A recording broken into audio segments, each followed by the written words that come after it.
Hello guys, good morning. कैसे हैं आप लोग सब? हम बहुत बहुत बढ़िया हैं। Welcome to my channel shape life with Neha. अभी देखिए मेरा रेफ्रिजरेटर बिल्कुल अच्छे से रीलोकेट हो चुका है एंड मेरी माइक्रोवेव एंड अवन की यूनिट के जस्ट बराबर में आप देख सकते हैं। जो लोग मेरे रेगुलर व्यूअर्स हैं जो लोग मेरे किचन के ब्लॉग्स देखते हैं उन्हें तो पता होगा कि गैस बर्नर के जस्ट बिल्कुल बराबर में मेरी काउंटर टॉप थी। तो मैंने इस काउंटर टॉप को कट करवा लिया एंड यहाँ पर अपना रेफ्रिजरेटर मैंने ले लिया। तो एक लेन में ही जो मैंने सारी चीज़ें ले ली हैं, तो मेरा जो दूसरा वाला सामने वाला एरिया है ना वो बिल्कुल वेकेंट हो गया। तो वहाँ पर मैंने काउंटर टॉप एक और ले ली है और वो जो मैंने काउंटर टॉप वहाँ ली है वो मेरी इस वाली काउंटर टॉप से थोड़ा सा ब्रॉडनेस में कम है। ऑल्दो मेरा बेटा तो बोल रहा था मम्मा उसी साइज़ की लेते हैं आप। एंड जो पत्थर आया था ना वो भी उसी ही साइज़ का आया था जिस साइज़ का मेरा ये वाली जो काउंटर टॉप आप लोग देख सकते हैं, इसी साइज़ का आया था पत्थर भी। बट क्योंकि मुझे काउंटर टॉप ब्रॉडनेस में कम साइज़ की ही लेनी थी, मुझे इतनी चौड़ी नहीं लेनी थी, क्योंकि मेरे सिर्फ 2-3 पर्पसेस थे जिसकी वजह से मुझे काउंटर टॉप लेनी थी। एक तो ये था कि मेरी जो यूटेंसिल वॉशर है वो यूटेंसिल्स को वॉश करके इधर काउंटर टॉप पर रख जाती थी, चाहे एक टोकरा हो 2 हो, तो यहाँ बहुत मैस हो जाता था। कितनी बार होता है मेरी हेल्थ ठीक नहीं होती तो मैं यूटेंसिल्स लगा नहीं पाती हूँ, उसके मीन सेकंड टाइम आने से पहले तो बहुत परेशानी होती थी, मैस हो जाता था। तो इसलिए मैंने कहा अगर एक काउंटर टॉप मैं सामने ले लेती हूँ इस वाली काउंटर टॉप के, तो वहाँ पर वो रख कर चली जाएगी। इन केस मेरी हेल्थ ठीक नहीं है और मैंने बर्तन नहीं भी लगाए हैं तो भी कोई परेशानी नहीं है, वो एक साइड में रखे हैं। सेकंड बात मेरे दिमाग में ये चल रही थी कि जब मैं यहाँ से काउंटर टॉप कटवाऊँगी और रेफ्रिजरेटर को यहाँ पर रीलोकेट करूँगी तो यहीं पर मैंने एक स्विच बोर्ड लिया था जिसमें मैं अपना mixer grinder, toaster, sandwich maker, air fryer सब कुछ स्टार्ट कर लेती थी। तो अब मुझे वो जगह भी ख़त्म हो गई है, कहाँ स्टार्ट करूँ? तो सामने वाली जो काउंटर टॉप मैंने ली है उस पर रख कर मैं अपना मिक्सर, टोस्टर ये सब चला लेती हूँ। अभी ऑल दो सॉकेट का थोड़ा सा परेशानी हो रही है, मीन्स जो सॉकेट हमने वहाँ पर ले रखा है वो ये वाला नहीं है तो मेरे को सॉकेट भी चेंज कराना है, तो इलेक्ट्रिशियन को भी बुलाना है अभी तो सॉकेट चेंज कराने के लिए। तो फिर मैं उस काउंटर टॉप पर अपना मिक्सर एंड अपना जूसर है मेरा और टोस्टर है, सैंडविच मेकर है, एयर फ्रायर कुछ भी है, मैं उसको वहाँ पर ऑपरेट कर लूँगी। एंड थोड़ा सा तो मुझे अब भी, मैं सच बताऊं, कंजस्टेड मुझे अब भी लग रहा है, लेकिन फिर भी धीरे धीरे ना मैनेज हो जाएगा सब कुछ। फिर सेकेंडली जैसे मैंने ये फ्रिज को लोकेट करने के लिए, रीलोकेट करने के लिए ये वाली यहाँ पर सब ड्रॉर्स वगैरह हटवाई थी, तो अराउंड मेरी 4 ड्रॉर्स नीचे से हटी हैं एंड ऊपर एक अलमीरा थी वो हटी है। तो अब जाहिर सी बात है 4 ड्रॉर्स एंड ऊपर की अलमीरा हटने का मतलब है कि उसमें जितना भी सामान स्टोर्ड था मेरा, तो वो मैं कहाँ स्टोर करूँगी? तो फ़िलहाल तो मैंने अभी 2 मेरे पास बास्केट्स हैं, उनमें सारा सामान स्टोर कर लिया। बट वो बास्केट्स भी तो मुझे किचन में ही रखनी पड़ेंगी क्योंकि वो सारा डेली यूज़ की दालें, मसाले ये सब थी उसमें। तो अभी ना वो मैंने काउंटर टॉप सामने वाली जो ली थी उस पर ही स्टोर कर रखा है, तो उसकी वजह से भी बल्कि भी थोड़ा सा स्पेस प्रॉब्लम मुझे हो रही है। तो उसके लिए मैंने क्या किया है अब आप देखिए गाइस, हमें कैसे ना कैसे तो एकोमोडेशन करनी पड़ती है सामान की। तो जो सामने मैंने काउंटर टॉप ली है थोड़ा सा कम ब्रॉड, उसके नीचे मेरे को ड्रॉर्स लेनी पड़ेंगी। मींस वो लोग बोल रहे थे कि आपकी जो ये वाली निकली हैं ये वाली तो नहीं लग सकती इसमें दोबारा, क्योंकि ये साइज़ से बनती हैं ना, आपका जो साइज़ है ना वो छोटा है। तो अब काउंटर टॉप पतली ले ली मैंने, तो उसके लिए मुझे न्यू स्टाइल में बनवानी पड़ेंगी। तो एक मन तो मेरा यही आ रहा था कि अब जब मैं मुझे अगर बनवाने वाली बात आती है, ये वाली जो निकली हैं ये एडजस्ट नहीं होंगी, और बनवाने वाली बात आती है तो मैं सोच रही थी कि जो आजकल स्टाइल में चल रही हैं विदाउट हैंडल, मैं वो वाली लगवा लेती हूँ। तो उसके लिए भी मुझे कारपेंटर से टाई अप करना पड़ेगा, क्योंकि जब तक मैं कारपेंटर से वो वाला वर्क नहीं करवाती, मींस जो न्यू काउंटर टॉप ली है मैंने उसके नीचे का जो एरिया है वहाँ पर मैं ड्रॉर्स नहीं लगवाती तब तक ऐसे ही मैस रहेगा मेरी किचन में। क्योंकि ये सारे बॉक्सेस जो मेरे यहाँ पर स्टोर थे, अब वो कहाँ स्टोर करूँ मैं, तो मैंने ऐसे ही लेकर रखे हैं। तो अभी एक कारपेंटर का वर्क और होना है, एक इलेक्ट्रिशियन को बुलाना है एक सॉकेट चेंज कराने के लिए, क्योंकि सॉकेट थोड़ा सा डिफरेंट हो गया, और कारपेंटर से वहाँ पर ड्रॉर्स बनवानी हैं, एक वर्क ये भी है, तभी थोड़ा मैस क्लीन होगा। प्लस इस बार मैंने ये भी सोचा है कि जैसे मेरे कंटेनर्स हैं, मैंने बताया था ना प्लास्टिक के जो कंटेनर्स होते हैं वो बहुत अनहेल्दी होते हैं, हमें उन्हें अवॉइड कर कर ग्लास के कंटेनर्स यूज़ करने चाहिए। तो मैंने थोड़ा सा इस बात पर भी ध्यान दिया है कि अब लाइक ड्रॉर्स भी मेरी एज़ कम्पेयर टू पहली वाली ड्रॉर्स थोड़ा सा साइज़ में कम होंगी, क्योंकि मैंने बताया ना काउंटर टॉप मैंने इतना ब्रॉड नहीं लिया है, तो इसलिए थोड़ी सी ब्रॉडनेस में कम है। तो मैंने कोशिश ये करनी है कि जो मेरे बॉक्सेस हैं, मीन्स जो मेरे कंटेनर्स हैं ये प्लास्टिक के मेरे पास, इन्हें रिप्लेस करना है मुझे ग्लास से, first thing. And second thing मुझे साइज़ का ध्यान रखना है। अब जैसे ये वाले जो कंटेनर्स हैं मेरे पास, इसमें अराउंड 2 kgs ऑफ पल्स आराम से आ जाती है, और मैं 1 kg से ज़्यादा कभी मंगाती नहीं हूँ। मैं 1 kgs मंगाती हूँ एट अ टाइम, मैं 1 kg से ज़्यादा कभी नहीं मंगवाती कोई पल्स। एंड इसमें आराम से 2 किलो दालें आ जाती हैं। तो मैंने सोचा है कि जो मैं ग्लास कंटेनर्स से रिप्लेस करूँगी अपनी किचन में कंटेनर्स को, तो उसमें मैं 1 kg वाले लूँगी। तो 1 kg या फिर जैसे छोटी चीज़ें कुछ हमें स्टोर करनी है तो उसके लिए 250 ग्राम्स वाले। तो एक चीज़ मैंने ये भी करी है, तो मुझे अपनी किचन में ग्लास कंटेनर्स भी ऐड करने हैं छोटे साइज़ के। क्योंकि क्या होता है ना कि जितनी स्पेस में मेरे 3 कंटेनर्स आ रहे हैं ये वाले 2 kgs के, उतनी स्पेस में मेरे वो वाले 4 कंटेनर्स आ जाएंगे। एंड धीरे धीरे मेरा थोड़ा सा रिप्लेसमेंट भी हो जाएगा हेल्दी की तरफ। तो गाइज़ ये कुछ मैंने बेसिकली ये वाला जो व्लॉग शूट करा है इसमें कुछ भी बहुत स्पेशल नहीं है। वैसे तो मैं गार्लिक ब्रेड बना रही थी अपने बेटे के लिए, बट मैंने आपको ये किचन का लुक दिखाने के लिए ये व्लॉग शूट करा है कि किस तरह से आप देखिए फ्रिज रीलोकेट होने के बाद किचन का क्या लुक आता है। एंड अभी आप ढंग से देखेंगे तो आपको मेरी काउंटर टॉप भी दिखेगी जो मेरी इस साइड मैंने ली है, ठीक है ना। ये देखिए कुछ थोड़ा बहुत दिख रहा होगा, यूटेंसिल स्टोर्ड हैं इस तरफ। तो थोड़ा सा मेरी देखिए मेरा डिसीजन सही रहा है। मैंने जैसे किचन एक्सपैंड कराई है तो किचन एक्सपैंड हुई है मेरी, बड़ा लुक आया है। रेफ्रिजरेटर रखने से थोड़ा लुक ख़राब हो गया था तो वो भी रीलोकेट कर लिया, तो लुक वापस मेंटेन हो गया मेरा। एंड एक्सपैंडेड एरिया में मैंने एक काउंटर टॉप ले ली, एक क्रॉकरी की अलमीरा ले ली मैंने।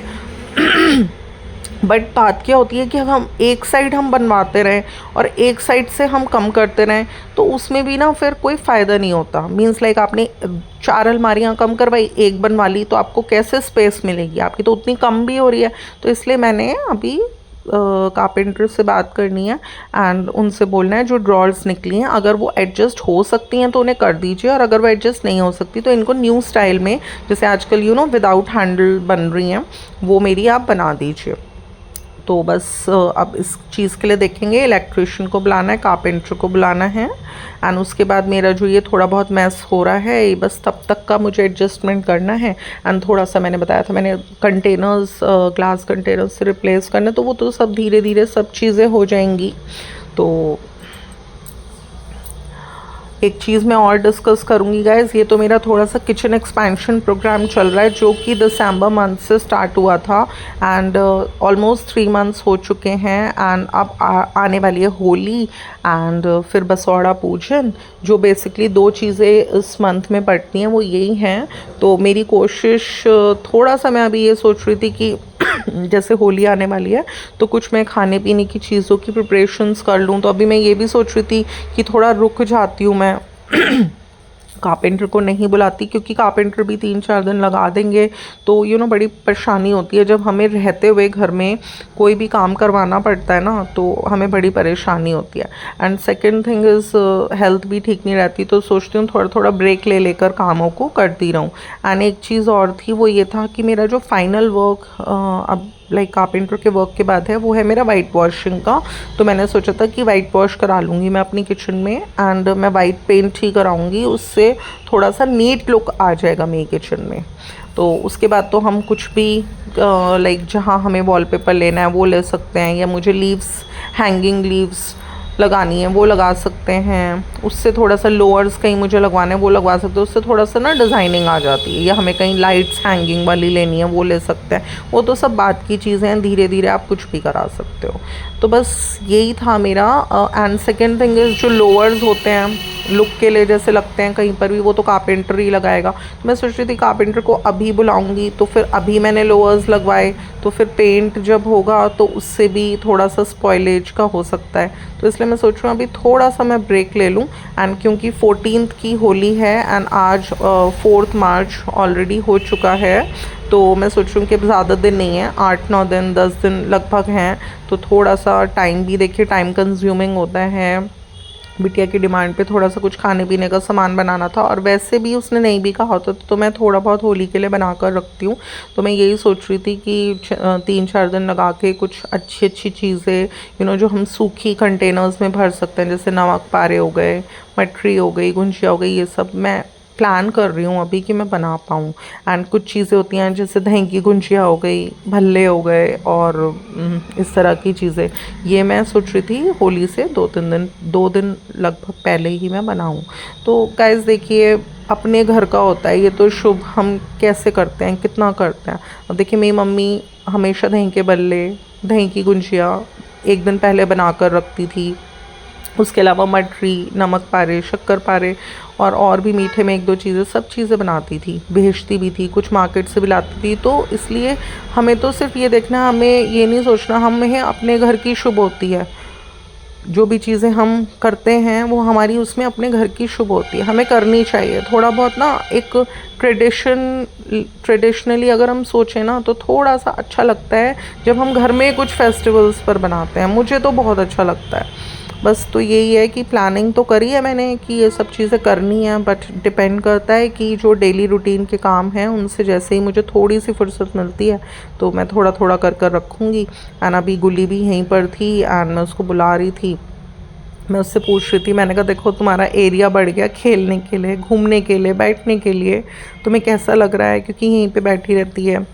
अभी थोड़ा सा प्रिपरेशंस भी चल रही थी मेरी डिनर की, थोड़ा सा फ्लोर वगैरह नीट कर रही थी। तो बस यही था आज के व्लॉग में, बहुत ज़्यादा कुछ खास नहीं था। थोड़ा सा किचन का एक लुक मेरे को रिवील करना था आप लोगों के आगे कि लाइक कैसा लग रहा है मेरा किचन अब, लाइक फ्रिज को रीलोकेट करने के बाद एंड थोड़ा सा इधर सामने की साइड काउंटर टॉप लेने के बाद एक्सपैंडेड तो लग रहा है मेरा किचन, ऐसा नहीं है।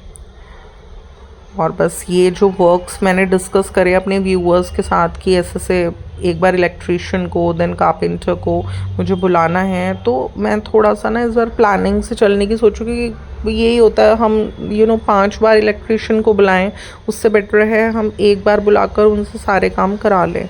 तो बस अभी थोड़ा सा मैं जॉट डाउन भी करूँगी क्योंकि कई बार होता है माइंड से ना स्लिप हो जाती हैं चीज़ें, तो थोड़ा सा जॉट डाउन करूँगी चीज़ों को कि इलेक्ट्रिशियन से क्या क्या कराना है, कारपेंटर से मुझे क्या क्या कराना है, क्योंकि कई बार होता है बुलाओ आप काम करवा लो, उसके बाद फिर छोटे छोटे काम निकल आते हैं। एंड क्या होता है जब हम अभी तो किचन का चल रहा है मेरा, तो किचन का वर्क कराने के लिए मुझे बुलाना ही है इलेक्ट्रिशियन एंड कारपेंटर को, तो फिर क्या होता है कि इसी दौरान अगर हमें कुछ और भी लाइक कराना होता है ना, छोटे छोटे काम घर में कुछ टूट फूट है, रिपेयर है, तो वो भी हम करा लेते हैं। जैसे मेरे घर में कारपेंटर्स लगे थे तो मेरे को बहुत प्रॉब्लम होती थी कपड़े सुखाने की। मेरे पास एक ही स्टैंड है जहाँ मैं कपड़े सुखाती हूँ बाहर, एंड कपड़े मेरे बहुत ज़्यादा होते हैं, मैं एक दिन छोड़ के एक दिन वॉशिंग के लिए लगाती हूँ, तो कई बार इतने ज़्यादा कपड़े जाते हैं, बहुत परेशानी हो जाती है बेडशीट सॉहर्स वगैरह सुखाने की करने की। तो इसलिए ना फिर उनसे मैंने 2 हुक्स लगवाए, 3 हुक्स लगवाए, ब्लिंकिट से मैंने जो रोप होती है वो मंगवाई, वो अटैच करवाई, मैंने बोला आप ही लगा दो इसको, आप ही कर दो।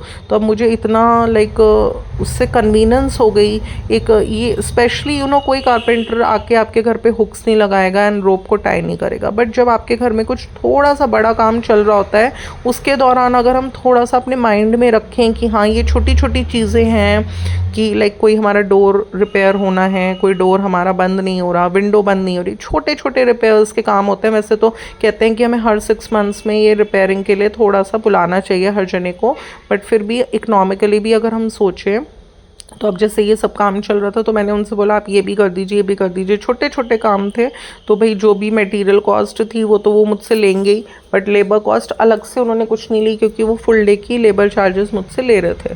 तो बस यही था, मैं थोड़ा सा सोच रही थी कि माइंड में तो मेरे चीज़ें रहती हैं, बट उसके अलावा मैं थोड़ा सा पेपर पर भी जॉट डाउन करूँगी कि अभी कुछ छोटे छोटे अगर कुछ चीज़ रह रही है या मेरी समझ से बाहर है तो पहले उन्हें समझूंगी। एंड एक हफ्ते का लगभग 8-9 दिन का मैं सोच रही थी गैप ले लेती हूँ, कुछ होली के लिए कुछ अच्छी अच्छी चीज़ें बना लेती हूँ। रूटीन में तो वैसे ही इतनी बिजनेस रहती कि टाइम नहीं मिलता, बट टाइम निकाल निकाल के थोड़ा थोड़ा चीज़ें बना कर रख लेती हूँ। या 8-9 दिन का 10 दिन का गैप मैं ले लेती हूँ। एक बार होली निकल जाएगी then I will plan for all these things like for carpenter then white washing and all. तो और होली पर भी थोड़ा सा ये रहता है ना, गंदे हाथ वगैरह लग जाते हैं। वैसे मैं वाइट कलर लेने की सोच रही थी वाइट वॉशिंग में, तो इसलिए मैं सोच रही थी अभी होली तक मैं रुकती हूँ। एंड होली के बाद ही मेरी कोशिश रहेगी कि मैं वाइट वॉशिंग या कारपेंटर का वर्क वगैरह लूँगी। तो देखते हैं अभी गाइस कैसे कैसे होता है। बस एक अंदर से ना एक्साइटमेंट एंड बहुत इंतुजियाज्म सा रहता है कि लाइक कैसी लगेगी मेरी किचन जब फाइनल लुक में आ जाएगी। बहुत एक अंदर से मेरे को एक क्रेज़ सा रहता है हर दिन में, मतलब वेट में मेरा ना वेट में निकल रहा है। Like I am patiently waiting कि बस फाइनल लुक जब आएगा किचन में तो कैसे कैसे होगा। एंड पता है देखिए, अगर हमें सही लोगों से टाई अप हो जाए ना हमारा, चाहे वो कारपेंटर हो, चाहे पत्थर वाले हों, चाहे कोई किसी भी तरीके का हमें वर्क कराना है, अगर सही लोगों से टाई अप हो जाता है ना तो वो लोग अच्छे अच्छे आइडियाज़ भी हमें दे देते हैं। तो जैसे होता है हमें इतना आइडिया नहीं होता कि क्या चीज़ें चल रही हैं, क्या है क्या नहीं है, तो वो भी हम अच्छा उसमें कर पाते हैं। तो अब जैसे मैं लोअर्स वगैरह बहुत देख रही थी रूम के इंटीरियर्स में एंड किचन्स में भी लोग लगवा रहे हैं, तो वो चीज़ें देखती रहती हूँ सब। तो बस यही है कि कारपेंटर से बात करूँगी कि किस तरह के आप लेकर आओगे, कैसे आप लगाओगे। तो बस यही था गाइस। अभी थोड़ा सा हम वेट करेंगे एंड थोड़ा सा वेट कर कर उसके बाद कारपेंटर, इलेक्ट्रिशियन का तो बल्कि मुझे अभी कराना पड़ेगा क्योंकि मुझे बड़ी परेशानी हो रही है। मुझे मिक्सर चलाना होता है ना, तो जो मेरे ये आरओ का स्विच है ना, ये वाला मुझे निकालना पड़ता है इसके ऊपर से स्विच, एंड फिर वो वाला लगा के मुझे मिक्सर चलाना पड़ता है। जबकि मिक्सर दिन में कितनी बार मेरा चलता है, तो थोड़ा सा मुझे परेशानी हो रही है। तो इसलिए मैं मिक्सर के लिए तो ये अरेंजमेंट कराना है, मुझे इलेक्ट्रिशियन को बुलाना है। और otherwise carpenter and white washing का मैं सोच रही हूँ, ऐसा अभी मेरी प्लानिंग्स में है कि होली तक रुक जाती हूँ और होली अच्छे से निकल जाए मेरी, उसके बाद लाइक मैं कर लेती हूँ। बट इसी बीच में होली से पहले पहले थोड़ा सा मैं देख रही हूँ कि जो मुझे कंटेनर्स रिप्लेस करने हैं वो मेरा कुछ हो पाए, क्योंकि बहुत फ़र्क पड़ता है जब आपकी एक पर्टिकुलर स्पेस में आपके 3 कंटेनर्स आ रहे हैं, उसी स्पेस में आपके 5 कंटेनर्स आ गए। क्योंकि मैंने बताया ना 2 kgs दाल मैं कभी नहीं मंगाती, 1 kg से ज़्यादा मैं स्टोर नहीं करती एट अ टाइम। मुझे छोटे कंटेनर्स रखने हैं इन वाले कंटेनर्स से, एंड उसके अंदर फिर मैंने सारा फिल करना है। एंड कोशिश मैं बल्कि ये करूँगी कि जितनी ड्रॉर्स मेरे पास अभी अवेलेबल हैं उन्हीं ड्रॉर्स के अंदर मैं अपने स्पाइसेस एंड उन्हीं के अंदर मैं जो भी मेरे लाइक पल्सेस हैं इनको मैं स्टोर कर पाऊँ। बल्कि मैं अपने हस्बैंड से भी बोल रही थी, मैंने कहा मैं रिप्लेस करूँगी कंटेनर्स, तो अब आप मत लाना, क्योंकि कितनी बारी मुझसे पूछते रहते तुम्हें डब्बे चाहिए, फिर ये प्लास्टिक है। मैंने कहा मैं तो प्लास्टिक बिल्कुल हटाऊँगी एंड इनको सब ग्लास से रिप्लेस करूँगी, प्लास्टिक बहुत अनहेल्दी होती है। तो फिर ये मुझसे कहने लगे कि पहले के टाइम में ये ना सारा जितना भी ट्रेडिशनल था, पहले बिल्कुल स्टार्टिंग में तो कांच ही चलता था, कांच के ही कंटेनर्स चलते थे। वो तो धीरे धीरे लोगों ने अपनी लाइफ को फ्लेक्सिबल बनाने के लिए प्लास्टिक के कंटेनर्स यूज़ करने शुरू कर दी कि फूट जाएंगे, ये मुझसे बोलने लग गए।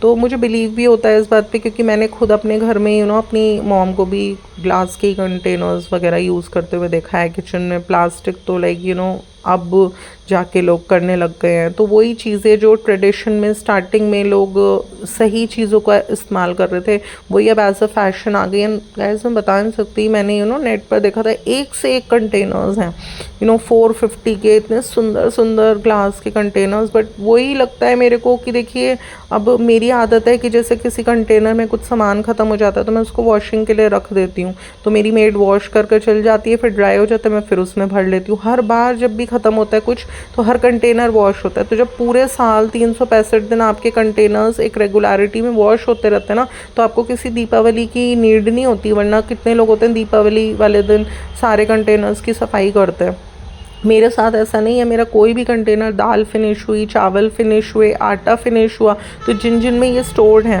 मैं उनको वॉशिंग के लिए रख देती हूँ। वॉश होते हैं, ड्राई होते हैं, तो फिर मैं तो इसलिए ना कभी भी ऐसा नहीं लगेगा कि हाँ किसी भी कंटेनर पर बहुत ज़्यादा डस्ट एकोमोडेट, नहीं, ऐसा कुछ नहीं होता, सारे वॉश होते रहते हैं मेरे।